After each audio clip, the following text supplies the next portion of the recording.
আপনি 2 দিনের জন্য আমার ভাড়াটিয়া বয়ফ্রেন্ড হয়ে যান, আপনার সাথে 2-4টা ছবি উঠে ফেসবুকে পোস্ট দিব, এরপর আপনাকে আর দরকার নাই। তারপর আমার বয়ফ্রেন্ড নিয়ে আমাকে ফোন দিবে। বললাম ছবি উঠতে হবে, ঠিক আছে, ছবি তো কোনো ব্যাপার না, আমার সাদা মনে কারণ কাদা নাই, আমি রাজি হয়ে গেছি। বলতেছে তাহলে চলেন যাই 2টা ছবি উঠি। বললাম ঠিক আছে চলেন, কই যেতে হবে, বলে ছাদে। তো আমি ওনার পিছে পিছে ছাদে চলে গেছি। ছাদে যাওয়ার পরে ক্যামেরাটা অন করছে, সেলফি টেলফি উঠবে।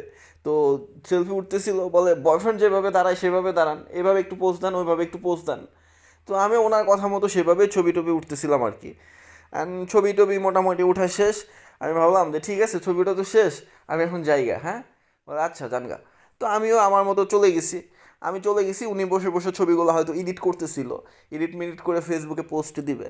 তো ফেসবুকে পোস্টও দিছে। আমি দেখলাম যে অনেক মানুষ কমেন্ট করতেছে, বাট আমি আর জানি না ইনি যে আমার গার্লফ্রেন্ডের খালাতো ভাইয়ের সাথে প্রেম করতেছে। তো ওর সাথে আবার মিউচুয়াল ফ্রেন্ড ছিল।